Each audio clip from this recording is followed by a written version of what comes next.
ጌታቸው ሲሳይ ይባላል። የካ ክፍለ ከተማ ወረዳ 7 ዋና ስራ አስፈጻሚ ጽህፈት ቤት ኃላፊ ነኝ። በእኛ ጽህፈት ቤት የሚሰሩት ዋና ተግባራት አንደኛው የመልካም አስተዳደርና የቅሬታ አቤቱታ አፈታት ዙሪያ ነው። በዚህ ላይ ደግሞ በርካታ ስራዎችን የሰራንበት ሁኔታ አለ። በተለይ በዚህ አሁን በ6 ወር ውስጥ በመደበኛ የቀረቡ ቅሬታዎች 6 ናቸው። እነዚህ 6 ቅሬታዎች 6ቱም የተፈቱ ናቸው ማለት ነው። ከ6ቱ ውስጥ 3ቱ አግባብነት ያለው ነው፣ 3ቱ ደግሞ አግባብነት የሌላቸው ናቸው ማለት ነው። እነዚህንም በጽሁፍ መልስ የሰጠንበት ሁኔታ አለ። ሌላው በቅሬታ የተፈቱት ደግሞ እንዲፈጸሙ ተግባራዊ እንዲደረጉ ለሚመለከተው አካል ክትትል ተደርጎ የተፈጻሚነትም ሁኔታ የተደረገበት ሁኔታ አለ ማለት ነው። ከዚህ ጋር ተያይዞ የባለሙያ እጥረት አለብን ማለት ነው። ከቅሬታ ጋር በተለይ መደቡ የሚፈቅደው 11 ነው። ከ11ዱም ሰው ምንም ባለሙያ የለም። ነገር ግን በውሰትም ቢሆን ባለሙያ አምጥተን አንድ ባለሙያ ከሴቶችና ህጻናት በውሰት አምጥተን እያሰራንበት ያለን ሁኔታ፣ የቀረቡ ቅሬታዎችን ደግሞ በአግባቡ የመመለስ ስራ የተሰራበት ሁኔታ አለ ማለት ነው። ሌላው በአገልግሎት አሰጣጣችን አሁንም በዋነኝነት ተይዞ እየተሰራ ያለው በከተማ አስተዳደሩም የተያዘው የአገልግሎት አሰጣጥ ነው። እሱም በአንድ ማዕከል አገልግሎቶች ይሰጣሉ ማለት ነው። በአንድ ማዕከል ሁሉም አካል በተገኘበት ቅሬታ ወይ ደግሞ ጉዳያቸውን አምጥተው እዚህ ያቀርባሉ። ዋና ስራ አስፈጻሚ ባለበት ጉዳያቸው እዚህ የሚፈታ ከሆነ እዚሁ ላይ ይፈታል። ካልሆነ ቀጠሮ የሚፈልግ ከሆነ ደግሞ በተቀመጠው መዝገብ ቀጠሮ ይሰጣቸውና በሚቀጥለው ቀጠሮ ቀን መጥተው ቅሬታቸው ተፈጻሚነት እንዲሆን ይደረጋል።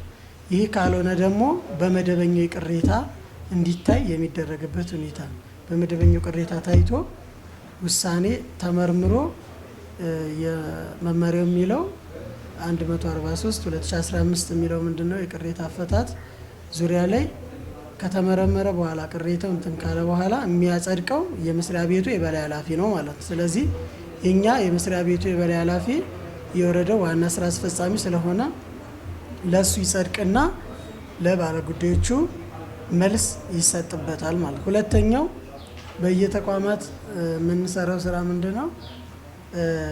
ኪፒአይ ወይም ኪ ፐርፎርማንስ ኢንዲኬተር የሚባለው እሱን ለሴክተሮች ተጠንቶ በተሰጣቸው ልክ እቅድ እንቀበላለን። ከዝግጅት ምዕራፍ ጀምሮ እያንዳንዱ ጽህፈት ቤት እቅዱን አቅዶ እንዲያስገባ አድርገን ሪፖርቱንም እቅዱንም እንዲያስገቡ እያደረግን በአንድ የመጠመርና ክትትልና ድጋፍ የማድረግ የተሰጣቸውን ስራ ቆጥረው እየሰሩ ነው ወይ እየሰሩ አይደሉም የሚል ቆጥረን ተቀብለን በዛ ደረጃ የሰራንበት ሁኔታ አለ። ክትትልና ድጋፍም በተመሳሳይ ከዛ የ4 ወር አፈጻጸም ደግሞ መዝነናል ማለት ነው። ሁሉንም ተቋም 19 ተቋም የ4 ወር አፈጻጸማቸው ምንድነው የሚመስለው በሚል የእያንዳንዱን ጽህፈት ቤት መዝነን በ4 ወር ውስጥ ቀሪ በ6 ወር መከናወን ያለባቸውን ስራዎች ደግሞ እንዲሰሩ መስራት እንዳለባቸው በጋራ ቁጭ ብለን ጠቅላላ አመራሩንም ጠርተን በተለይ የመንግስት ክንፍ አመራርን ጠርተን የጋራ አድርገናል ውጤቱን ማለት ነው። ውጤቱን ካደረግን በኋላ ያሉትን ክፍተቶች በቀጣይ ሂደው እንዲያስተካክሉ ለ6 ወር ደግሞ ተመዝነው የተሻለ ውጤት እንዲያመጡ በዛ ደረጃ የተሰራበት ሁኔታ አለ። አብዛኛው የወረዳው ተቋማት ደረጃ ውስጥ የገቡ ናቸው ማለት ነው። ይሄ መጀመሪያ እኛ ስናደርግ በነበረው ክትትል የተገኘ ውጤት ነው ማለት ነው። ሶስተኛው የንብረት መጠበቅ፣ ለምሳሌ ንብረት ያው በዋና ስራ አስፈጻሚ ስር ነው። እነሱን ንብረቶች ህንፃን ጀምሮ ያሉትን ህንፃዎች በአግባቡ የመጠበቅ ጠግኖ የመጠቀም እንዳይበላሹ ደግሞ የመጠበቅ ስራ የተሰራበት ሁኔታ አለ። ይሄም በርካታ ግንዛቤም ጭምር የተሰጠበት ሁኔታ አለ ማለት ነው። ይሄ ግንዛቤ ለእያንዳንዱ ተቋም ዝም ብሎ ንብረት እንዴት ጠግኖ መጠቀም እንደሚቻል እኛም ከከተማ ሰልጥነን በመጣነው መሰረት እዚህም ግንዛቤ የተፈጠረበት ሁኔታ አለ። በዛ ደረጃ ንብረት አያያዝን በተመለከተ እሱንም የተሰራበት ሁኔታ አለ። ሌላው ከመልካም አስተዳደር ከቅሬታ አንጻር በርካታ ስራዎችን ሰርተናል። ግንዛቤ ፈጥረናል፣ ስልጠና ሰጥተናል። አመራሩን በተመሳሳይ ኦረንት ተደርጓል። ከክፍለ ከተማን በዛ ደረጃ ስልጠና እየተሰጠው ስለመጣ እኛ እዚህ ባለድርሻ አካላትን በተለይ የመልካም አስተዳደርና የቅሬታ አፈታት ዙሪያ ላይ ለባለድርሻ አካላት ቅሬታ አፈታት ዙሪያ ላይ የመስጠት በተለይ ለፎካል ፐርሰኖች ስልጠና የመስጠት ስራ በእቅዳችን መሰረት ስልጠና ሰጥተናል። እሱ ደግሞ የተሻለ ውጤት አግኝተንበታል። ሁለተኛው ግንኙነት የፎካል ፐርሰኖች ግንኙነት ይባላል ማለት ነው። የፎካል ፐርሰኖች ግንኙነት በየወሩ ቅሬታ በእያንዳንዱ ጽህፈት ቤት ቅሬታ የሚሰሙ ኮሚቴዎች በየወሩ ከኛ ጋር ይገናኛሉ ማለት ነው። እኛ ጋር ተገናኝተው በየጽህፈት ቤታቸው የሚቀርቡ ቅሬታዎችን እንዴት እየተቀበሉ ነው፣ እንዴት እየፈቱ ነው፣ እንዴት የጋራ እያደረጉ ነው የሚለውን እሱንም በዛ ልክ በየወሩ እየተገናኘን የዘርፍ ግንኙነት አድርገን እየገመገምን የምንሄድበት ሁኔታ አለ። ከዚህ በበለጠ ግን ያው የመልካም አስተዳደር እኛ በዚህ ዓመት የያዝናቸው የመልካም አስተዳደር እቅዶቻችን 4 ናቸው። ከ4ቱ ደግሞ 3 ደርሰናል ማለት ነው። ቀሪም ደግሞ በቀጣይ በተቀመጡት አጭር ወራት ውስጥ ለመፈጸም ጥረት እያደረግን ያለ ነው። አጠቃላይ ግን የ6 ወር አፈጻጸማችን ስናየው የተሻለ ነው። በመልካም አስተዳደርም 100% ነን። በቅሬታ አፈታትም ዙሪያ ላይ 100% ነን። በቅንጅታዊ አሰራርም ለምሳሌ በመደበኛ ወይ ደግሞ አንድ ተቋም ብቻውን የማይፈታቸው ስራዎችን ከሚመለከታቸው አካላት ጋር ተሳስረን እቅድ አውጥተን በጋራ እየሰራንበት ያለበት ሁኔታ አለ።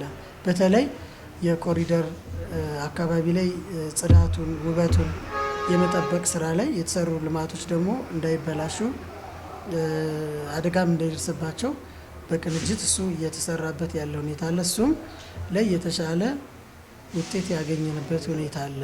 ንብረት እንትን ላይ አሁን አዲስ ከመግዛት በእኛም ከተማን በተሰጠን ስልጠና በርካታ እንትኖችን ራሳችን ጠግኖ መጠቀም ነው። በተለይ የራሳችን አይቲ ባለሙያዎች አሉ።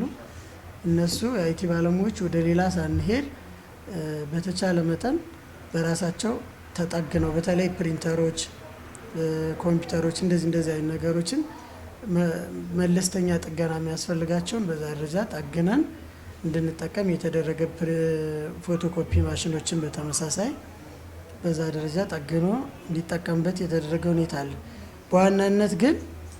በዋናነት ግን ከከተማም በተሰጠው እንትን መሰረት እነዚህን ንብረቶች አሁን ከዚህ በፊት ዝም ብሎ ነው የሆነ እንትን ተበላሸ ወይ ቆመ ተብሎ ዝም ብሎ ሲጣል ነበር ማለት ነው።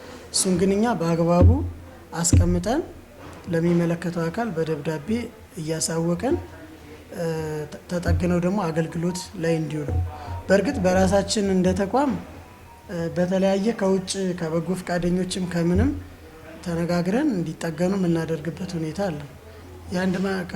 የአንድ ማዕከል አገልግሎት በተመለከተ እኛ ወረዳ ላይ በተቀናጀ መንገድ ነው ሁሉም የሚመለከተው አካል እዚህ ይገኛል። በተሟላ መንገድ ነው የአንድ ማዕከል አገልግሎት እየተሰጠ ያለው። አሁንም ቢሆን ማንኛውም ሰው ጥያቄ ያለው አካል ካለ አገልግሎት የሚፈልግ አካል ካለ በአንድ ቦታ ላይ መጥቶ እዚህ ተገልግሎ መሄድ ይችላል። ቀኑ አረብና ሮብ ነው። ግን አንድ ማዕከል አረብና ሮብ ሁልጊዜ አረብና ሮብ ነው የሚሰጠው። ግን አረብና ሮብ ብቻን አንጠብቅም ለባለ ጉዳይ ማለት ነው። ሁልጊዜም ከሰኞ እስከ አርብ የባለ ጉዳይ ቀን ነው ብለን እኛ እንደ ዋና ስራ አስፈጻሚ ጽህፈት ቤት በማንኛውም ሰዓት ማህበረሰቡን ለማገልገል ያለባቸውን ጥያቄዎች ደግሞ በቻልነው አቅም ለመመለስ ጥረት ስለሚደረግ በማንኛውም ሰዓት መጥተው መገልገል ይችላሉ። የአንድ ማዕከል አገልግሎት ላይ ከሆነ ግን አረብና ሮብ ስለሆነ በዛ ደረጃ መጥቶ ባይዘው እኛ ጋር ያለው እኛ ወረዳ ላይ ያለው የአንድ ማዕከል አገልግሎት በጣም የተሻለ ከመሆኑ የተነሳ ይህን ባለጉዳይ ራሱ ምን ጠብቅበት ሁኔታ አለ ቁጭ ብለን ማለት ነው። በዚህ ደረጃ ያን ያክል እንትን ቻሌንጅ የገጠመን ነገርም ስለሌለ ባለጉዳይ በማንኛውም ሰዓት ከመጣ እዚህ ቁጭ ብሎ በአንድ ማዕከል ተስተናግዶ ጥያቄውም ተፈቶለት በዛ ደረጃ ሄዳል ማለት ነው።